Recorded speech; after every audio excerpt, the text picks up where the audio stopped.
On Plato. Plato, his teacher Socrates, and his student Aristotle are some of the most important figures in the intellectual history of Western civilization. You probably already know that.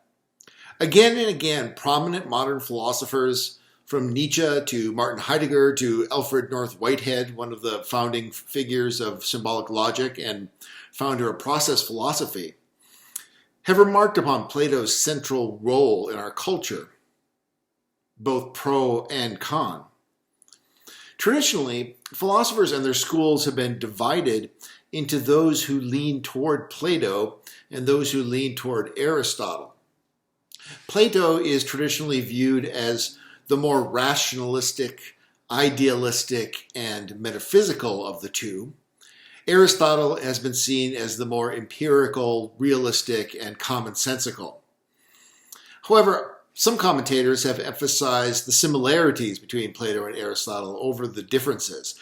And in some traditions, for example, they're grouped together as part of what's known as the perennial philosophy, the classical Western philosophy. But without Socrates, there probably would have been no Plato. As Plato makes clear in his letter that's included in the anthology, he was fated to a political life, destined to a political life due to his prominent family into which he was born. However, the condemnation of Socrates to death, who had been Plato's friend and mentor, disgusted him so much that he threw away the possibility of a political life.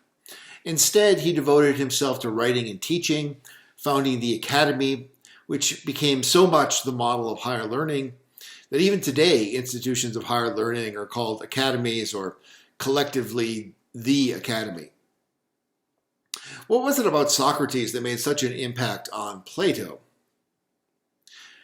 Plato regarded Socrates as a righteous man who was put to death unjustly. But what made Socrates righteous? Unfortunately, we don't have any writings from the man himself, who, like Jesus and the Buddha, with whom he's often grouped, wrote nothing. We get different and conflicting portraits of what he was like from Plato and other of his contemporaries who wrote about him. Scholars generally suppose the most reliable document is the Apology, which portrays the speech he gave in his own defense at his trial, and which Plato would have had reason to reproduce more or less faithfully. We'll talk in more detail about that in the next video, but for now, suffice it to say that we see there a personality that's also represented in some of the Platonic dialogues, such as the Euthyphro. We see an ambiguous figure who walks the line between truth seeker and mischievous provocateur. We see a master of irony and faux ignorance. Clearly, Socrates knows full well what effect he's likely to have on his interlocutors, namely to confuse, frustrate, perplex, and embarrass them, and thus, depending on the personality type of his interlocutor, potentially to anger them. But he pretends that he is just an innocent, naive truth seeker. The question of what Socrates was really after is probably one that will never be answered. From a modern perspective, it's tempting to view him as an advocate of epistemological humility, the kind of humility, humble attitude towards the possibility of human knowledge that I remarked upon in the previous video in connection with Protagoras and Protagoras' relativism. Socrates is also famous for his humility when it came to questions of knowing something. Famously, Socrates proclaimed his total ignorance about everything. However, he discovers, he says, that everyone else was just as ignorant as he. They only believed that they actually knew something. Now, belief that you know something when you're actually ignorant can lead to arrogance, and arrogance can be harmful both to the arrogant person as well as to others that he comes in contact with. Sometimes Socrates struck a posture of wanting to help people to care for their soul by pointing out their ignorance. Other times, he seems to have been interested in, to use a modern phrase, deconstructing common opinions, or doxa, common opinions. In still other cases, he seems to have been genuinely seeking the true nature of fundamental ethical concepts such as virtue and duty. Our attempts to come to grips with what Socrates was all about face a major obstacle, which is the merging within Plato's dialogues of the positions and attitudes that the historical Socrates might have held with those of Plato.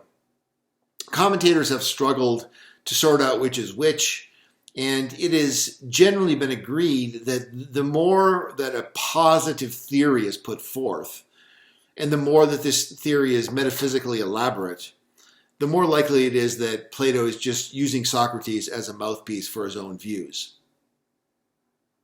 If that is the case, it implies that Socrates' style of philosophy was decidedly negative and non-assertive. Socrates proceeds by dialectic, by asking questions, waiting for an answer, and asking follow-up questions on that answer. He was happy if this procedure, which is known as the elenchus, this is the elenchus, also aka the Socratic method. He was happy if this procedure, known as the elenchus, led to an inconclusive result, or even a contradiction or paradox, or a kind of impasse. And these are often known as aporia. So if the elenchus, if the discussion of question and answer leads to a kind of paradox or contradiction, that's known as an aporia. It's a kind of dead end of the inquiry. So that's an example of a kind of negative or non-assertive philosophical approach when you arrive at no resolution or no conclusion to the inquiry. And this is a decidedly unacademic mode of philosophy, which tends to model itself on the modern sciences in presenting results as sort of as if they were established, rather than having a kind of open-ended dialogue that may end incomplete. And that seems to be what Socrates was associated with. And maybe that has something to do with why Socrates wrote nothing. Because for him it would falsify the open-ended nature and character of philosophy that doesn't arrive at definitive results. That's a possibility. It does seem likely, however, that Socrates at least held certain distinctive positions, or he had certain distinguishing opinions, or doxa. It seems probable that the initial impetus that led Plato to philosophize was to provide philosophical support for some of these. So, for example, we see in the Gorgias and Republic the view that it is better to suffer injustice than to perpetrate an injustice. We can group these under possible, we'll call these opinions of Socrates, with the emphasis, of course, on possible. So one is, it is better to suffer than to commit injustice. That's a possible opinion.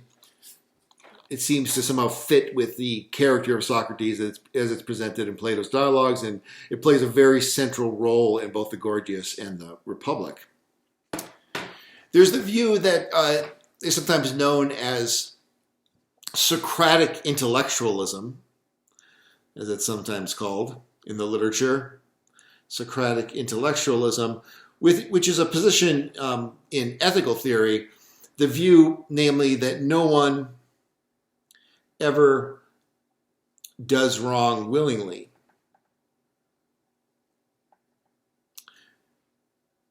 But only through ignorance.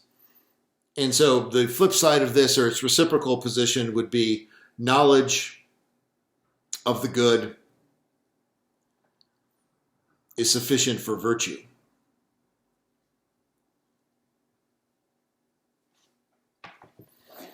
Socratic intellectualism obviously contradicts the idea of, in Greek, akarzia, or more commonly what we know as weakness of the will. The flesh is willing, or the spirit is willing, but the flesh is weak. That idea, I can know the good without necessarily being able to do the good. So Socrates may have taken, judging from Plato's dialogues, a strongly intellectualistic position that said that no, if you know the good, that's sufficient for being virtuous. And finally, there's the related views that the soul is immortal,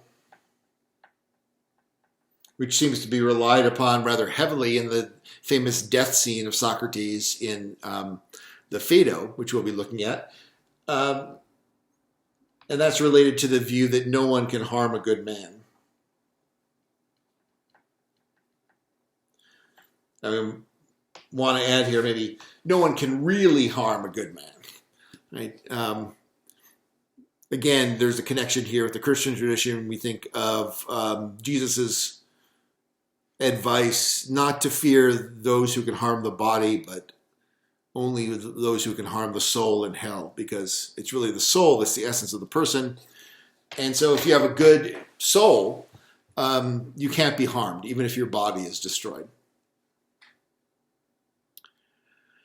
I believe that one can certainly see Plato's metaphysics and his psychology as attempts to provide a theoretical basis for these opinions.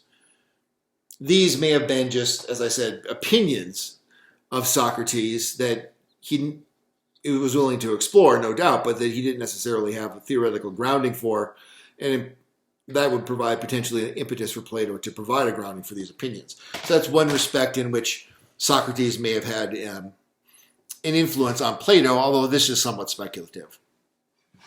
Besides Socrates, it's well known that Plato struggled to harmonize the views of Heraclitus and Parmenides.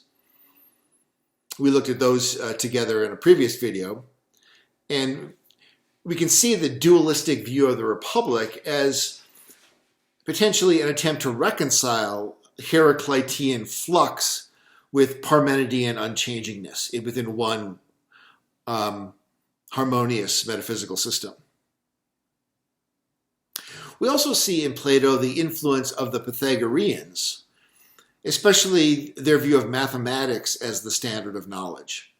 Through Plato, that privileging of the mathematical mode became a hallmark of Western philosophy going forward.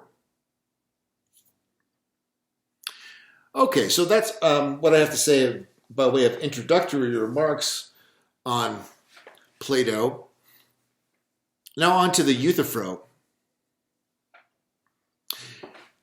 This dialogue, we see Socrates' personality, I would say, in his full glory.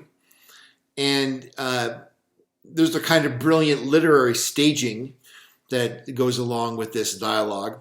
One of the charges against Socrates that led to his condemnation was the charge of impiety. So there's a poignancy in preceding our examination of the Apology with a look at the Euthyphro. Plato's literary talent is on display here, for he places Socrates on the way to his trial when he encounters a young man with whom he has a debate about the nature of piety. This encounter, of course, is a little too convenient to be historical, so we assume that it never actually took place in this way. However, this encounter probably does convey an accurate portrayal of the personal impression that Socrates made upon Plato and those in his circle. It also conveys something of the tension that existed between the traditional Greek religious culture and the new philosophers and sophists. As early as Xenophanes, we've seen that a moral critique of the traditional portrayal of the gods was a prominent aspect of the emerging philosophical culture. Xenophanes, remember, mocked the anthropomorphisms that characterized the portrayals of the gods in Homer and Hesiod. Plato has Socrates in this dialogue join the side of the theological reformers. The traditional portrayal of the gods in such sources as Homer and Hesiod are an embarrassment and a scandal. So we see this described here. This is right around 6a in the margin, pages 82 through 83.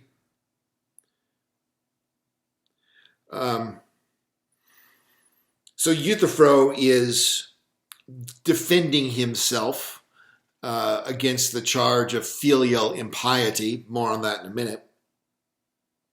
By pointing to the portrayal of the behavior of the gods that are found in the traditional mythological sources of ancient Greece. And Euthyphro says, this is about 5 lines down from the second paragraph of the chunk on the bottom right-hand column, where he says, "You see, those very people acknowledge Zeus as the best and most just of the gods, and yet they agree that he put his own father in fetters, in chains, because he unjustly swallowed down his children, and that he in turn castrated his father because of other similar injustices." So was Zeus guilty of filial impiety, or of just exacting justice against his father Kronos, if memory serves? Yes, there it is. It's on the footnote. By enchaining him and by castrating him. "And yet they're extremely angry with me," that is me, Euthyphro, "because I'm prosecuting my father for his injustice. So they contradict themselves in what they say about the gods and about me." And Socrates responds, and here's where it's clear on which side of this cultural war over the theological reform of the classic Greek religious poetry Socrates comes down on. Socrates says, "Could this be the reason, Euthyphro, I face indictment? That when people say such things about the gods, I find them somehow hard to accept."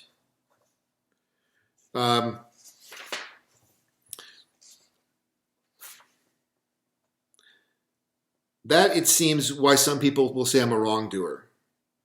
And he says, "But if you know so much about matters, perhaps you will explain to me what this is all about."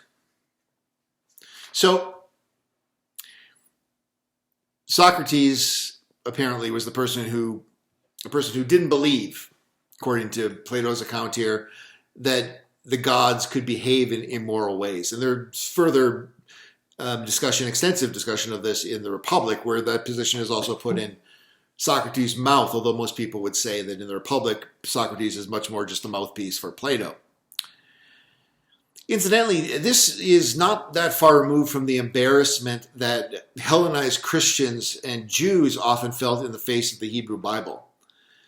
With its talking snakes and God who appeared to order, the slaughter of children and drowned babies in floods and ordered, the ethnic cleansing of people out of the land and this sort of thing.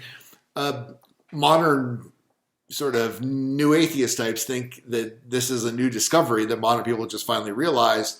But in fact, this was a deep embarrassment to Hellenized Christians and Jews. And by Hellenized, I mean those who had sort of inherited the Greek philosophical culture that emerged in the centuries intervening between, let's say, the time of Jesus and his contemporaries and Plato and Aristotle. And so this idea of wanting to reject or to revisit or to revise the traditional, often amoral, or from a certain perspective, immoral portrayals of the gods has a long history going back prior to Plato, in Xenophanes, in Anaxagoras, both of whom proposed different conceptions of the gods. On page 80, bottom of the right-hand column, in recounting the charges against him, Socrates, that this prosecutor, Miletus, was putting forth against him, Socrates says, he says, I'm an inventor of the gods, that I invent new gods and don't acknowledge the old ones. This is when the culture of war really had teeth to it, when one could be charged with impiety in this way, inventing gods in the way that perhaps Xenophanes or Anaxagoras could be seen as inventing gods in place of the old ones. So we get this charge of inventing gods. We need to have a new, improved, more philosophically acceptable God. These poetic gods that we find running around, castrating their fathers, and this sort of thing, and engaging in all kinds of petty behavior. This is not godlike. It doesn't satisfy our philosophical reason. So this is forming a lot of the background of this discussion of piety, which of course is the official concern of the dialogue, the definition of piety. And this concern is set up not by the charges against Socrates per se, or perhaps his reputation as a person who disapproved of the traditional conception of the gods and wanted to favor a new conception, but rather it's set up by Euthyphro's action. We see a hyper-dogmatic and non-traditional view of piety on display in Euthyphro, who ignores the traditional attitude that a son prosecuting his own father is showing a lack of filial piety. Filial piety. In other words, I guess I don't need to write that down, but the piety of the son towards the father, right? The reverence due to one's father. Instead, Euthyphro arrogantly believes that he's correct in overriding the requirements of filial piety for the sake of his own dogmatic conviction that pious respect for the gods requires an absolutely impartial application of the injunction to prosecute an unjust killing, no matter who the perp and the victim are. I note here how Euthyphro is clearly intended to be the bad guy of the dialogue, and Socrates the good guy. And yet it's Euthyphro's position that is essentially our modern position. You may be in a bad place if you're forced, let's say, to turn your own father over to the police, but the general modern attitude would be you still have an obligation to do it, because justice is blind, justice has to be impartial. And Socrates clearly, it means to undermine Euthyphro's confidence in this position, which is very modern. But nonetheless, Euthyphro perhaps has a little bit too much of a youthful overconfidence and self-righteousness that is a problem for him. Thus, Socrates does his thing, and he asks Euthyphro to instruct him about piety, since he, that is Euthyphro, is obviously so wise in this area and Socrates is so ignorant. Of course, this is all just an ironic pose. We see Socrates' method on display here. Wisdom about a certain topic is assumed to derive from the ability to define the key term or terms in that topic area. In this case, to define piety and impiety and then defend the definition against possible counterexamples. So this is the procedure. Socrates is going to ask the question, what is P? And then we get a definition, some kind of definition. And then the definition has to be defended or not against counterexamples. That is to say, cases of P that don't fit the definition.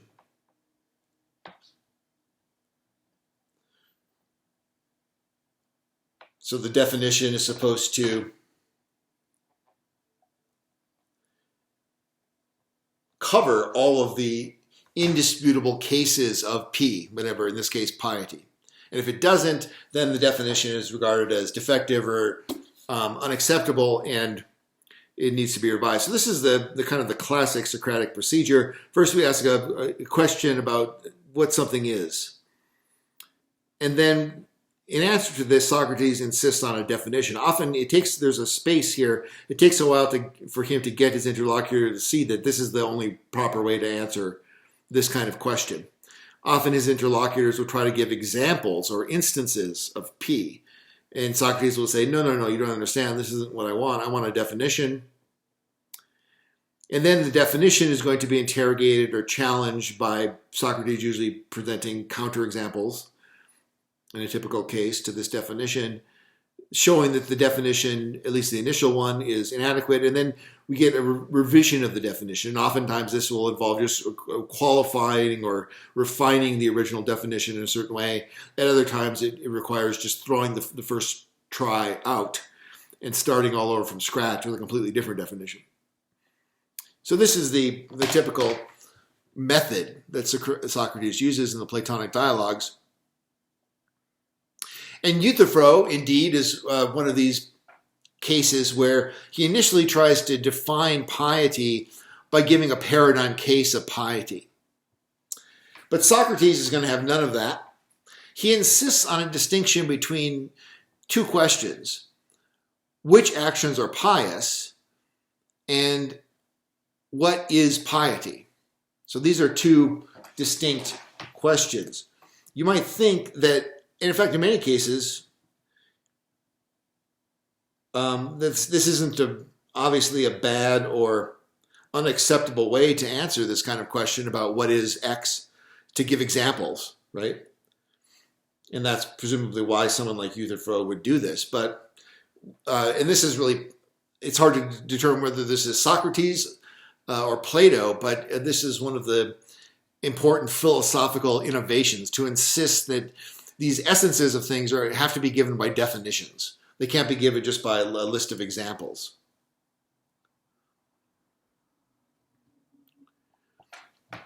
So this is crucial. We could generalize from this. Instead of piety, you could put in a variable and say that in general, this sort of Socratic Platonic attitude is that you can't answer this kind of what is question by giving examples of things that fall under P. So these are separate questions. And what's the difference? Well, this first question, you might say, seeks the common principle of all pious actions. So there is indeed, seeks the common principle of all pious actions, and this is what Socrates here calls the eidos, the idea or form of piety. And this is indeed something separate from a list of actions that are pious. One could have even an exhaustive list of all the pious actions and fail to appreciate what they all had in common. What is the common principle? And that's the thing that Plato will call the eidos, the idea or the form. In this case, the form of piety.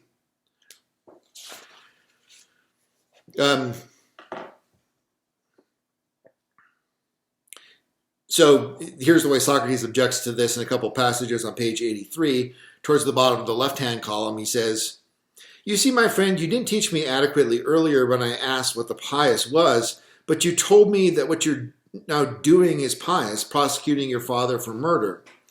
And then at the top of the right-hand column, "Do you remember then that what I urged you to do wasn't to teach me about one or two of the many pieties, but rather about the form itself, by virtue of which all the pieties are pious?" So there's the idea. I didn't want you to give me a list of the instances of piety, but to produce the form, produce this common principle of all pious actions. Now, there's a metaphilosophical question about why this matters, what you get from this. But of course, we can see here also the nascent development of the modern scientific approach to things, which doesn't want to just catalog instances of natural phenomena, but to appreciate the common underlying principles of these phenomena. So it's under this pressure from Socrates to give the common principle or idea of piety in the form of a definition. It's under this context that Euthyphro gives a famous definition of piety, namely that piety is what is loved by the gods. Piety is what is loved by the gods.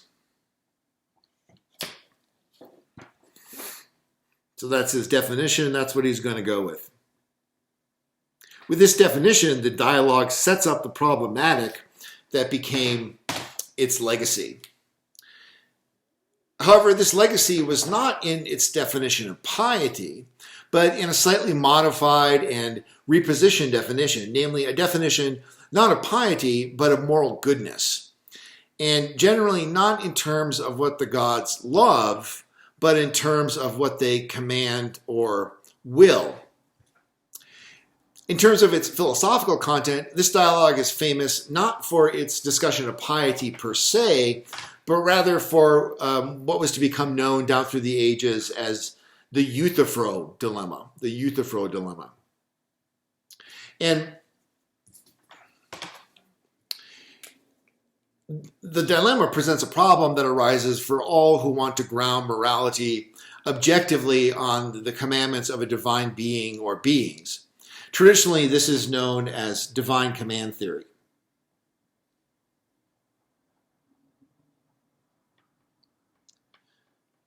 And this could be stated succinctly this way, that good is what God commands.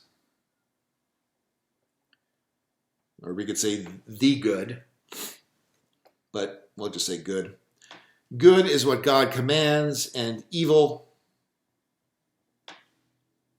is what is contrary to what God commands.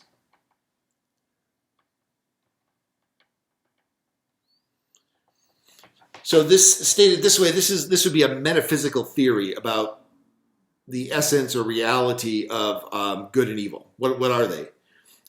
Divine command theory says, well, if you want to explain what good is, here's the explanation. Good is simply what God commands, and evil is what is contrary to what God commands. So it's slightly different than the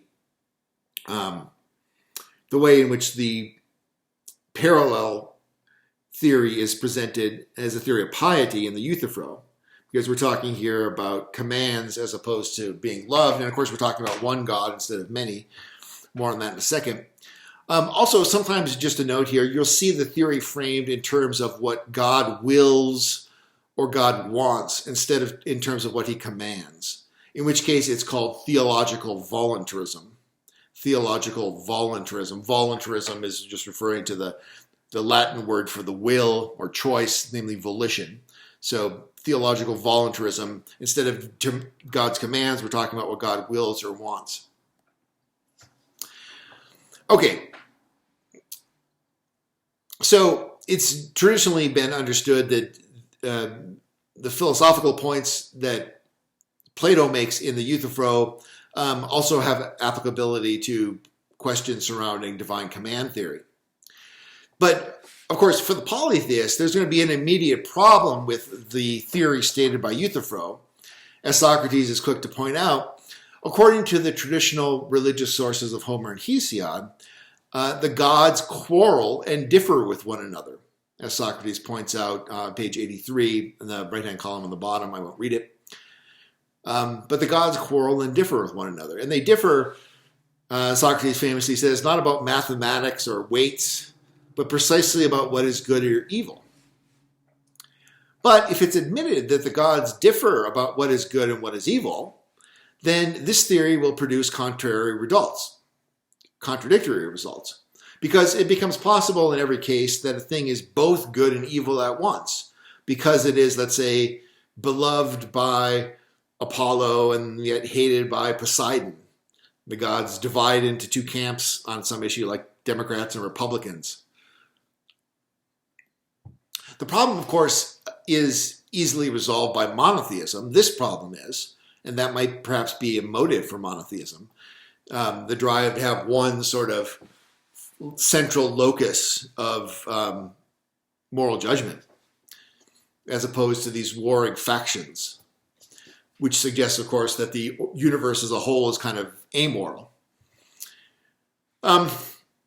Which is not to say that monotheism doesn't have its own problems that polytheism can easily deal with, such as, for example, the problem of evil, which polytheism has an easier time with, I would say, than monotheism. Within polytheism as well, all that needs to be done is modify the definition such that the pious is defined as what all the gods love.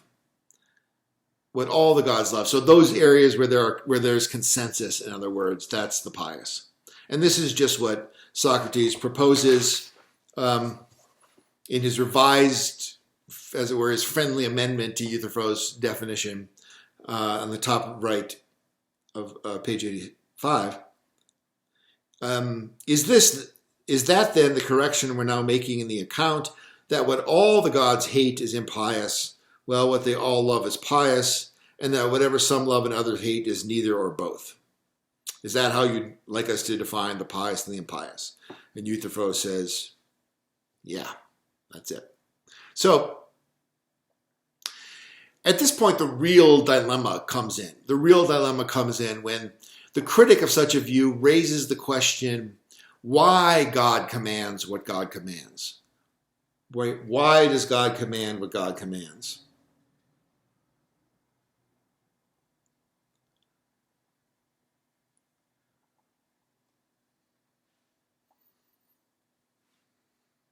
Or, why do the gods love what they love? And here there seem to be two possibilities. In the dialogue, Socrates formulates this: is the pious loved by the gods because it is pious? Or is it pious because it is loved? In the what I'll call the classical Euthyphro dilemma that developed out of this, but after, the classical way to pose the question of the dilemma is in terms of two exclusive possibilities. Does God command what is good because it is good?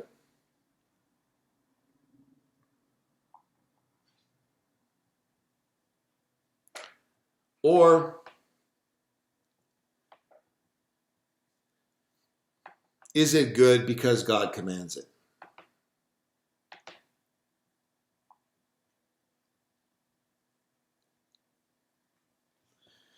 So these are the two horns of the dilemma. Horn one would be to say that God commands what is good because it is good. Horn two would be to plump down for this one, is it good, and say it is good because God commands it.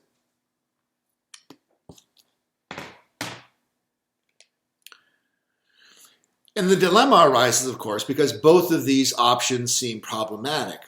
First, suppose one says this. Suppose that God commands what is good because it is good. In that case, then there is an independent standard of goodness that must be defined totally independent of God, because we're saying God commands what is good because it is good. Well, how does God know what is good? Ex hypothesi, it's not because God commands it or invented it. It has to be because there's some independent standard of goodness that has to be defined totally independently of God. Now that's, just as a footnote, that's problematic from the perspective of some people's theologies, but let's suppose that it's not. In that case, the reference to God is unnecessary in order to define the good. If you have some completely independent standard of goodness that doesn't have any reference to God's commandments, then the reference to God is unnecessary. It must be unnecessary in order to define the good. But divine command theory was supposed to explain what good and evil are, which it did by reference to God's commands, which we're now saying are irrelevant to defining the good. Hence, if we accept this first horn of the dilemma, it turns out that divine command theory is a theory of the good that's theoretically empty and hence useless as a theory. So if you answer yes to this one and say, yes, God does command what's good because it is good, then the problem is then divine command theory, we'll just abbreviate this, DCT, is empty and useless as a theory of the good. So that's getting gored on the first horn of the dilemma there. Does God command what is good because it is good? If you say yes, then divine command theory is empty and useless. So what about the second option? Supposedly we say that it's good because God commands it. What if we say it's good because God commands it? Well, in that case, if a thing is good just because God commands it, then anything God commands would ipso facto become good. Thus, if God commanded, and here you can fill in your favorite atrocities, then committing those atrocities would become good. If God commanded them. Murdering your own children or something like that. If God commanded that, then on this theory, those atrocities, murdering your children, will become good. But that's morally absurd and totally unacceptable. Hence, if we accept the second horn of the dilemma, divine command theory is a theory of the good that's morally absurd and unacceptable.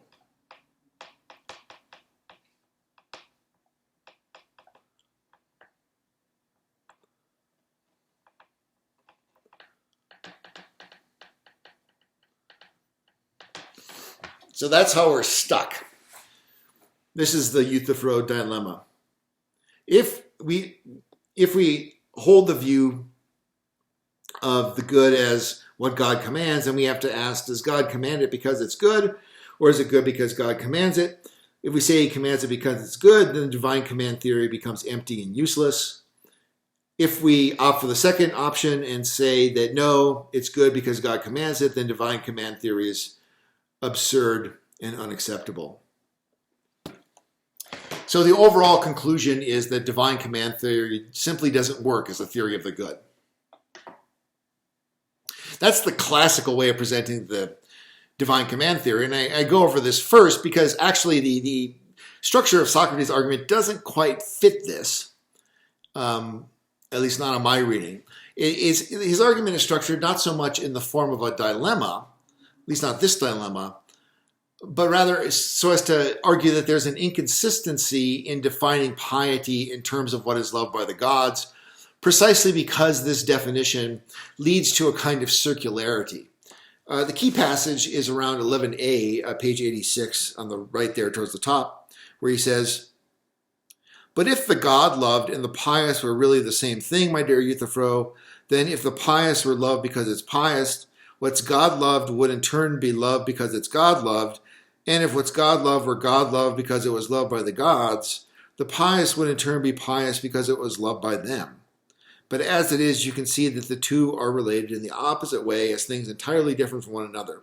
For one of them is lovable because it's loved, whereas the other is loved because it's lovable." That's very dense, hard to follow what's going on there. He had set this up with the preceding dialogue.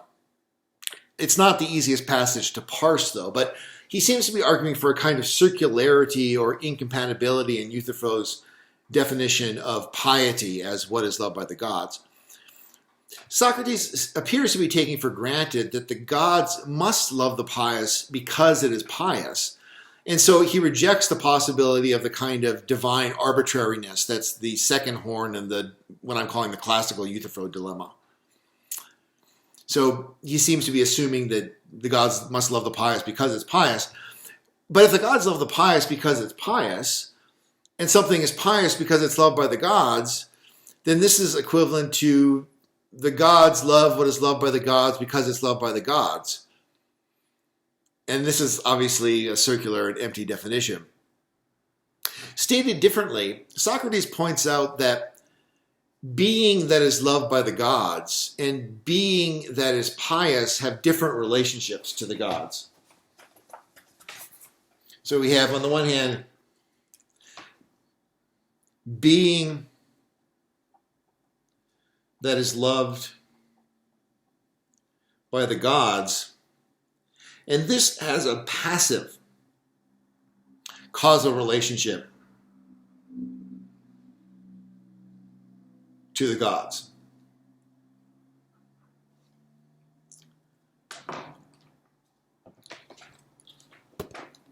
So this kind of being that is loved by the gods, it acquires its quality of being loved by the gods from the gods' love.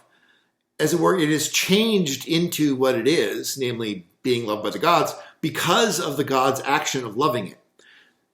So it has this passive relationship. It's affected or acted upon by the gods. And that's how it comes to be what it is. Whereas the other option, which is being that is pious, has a different relationship. It has an active causal relationship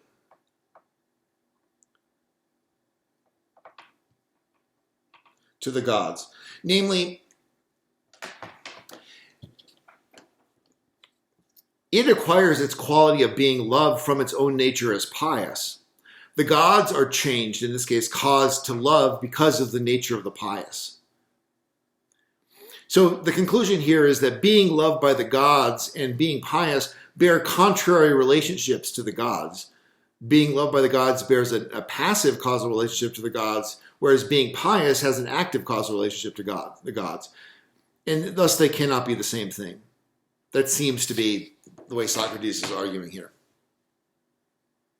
From there, Socrates goes on to consider other possible definitions, such as the definition that piety is service to the gods. This sort of definition, in the absence of some well-worked-out theology, in my opinion at least, is not worth discussing. So that brings us to the end of our discussion of the Euthyphro, and to our one and only discussion question on it, which is this. Discussion question. What implications, in your view, does the Euthyphro dilemma have for the possibility of basing morality on religion? Are there ways out of the dilemma that preserve the possibility of basing morality on God? Why or why not? So this is our discussion question once again. What implications, in your view, does the Euthyphro dilemma have for the possibility of basing morality on religion? Are there ways out of the dilemma that preserve the possibility of basing morality on God? Why or why not? Okay, so that does it for the Euthyphro. So next time we will take a look at the defense that Socrates gives of his life in Plato's famous account of his trial, which is known as the Apology of Socrates. That's next time.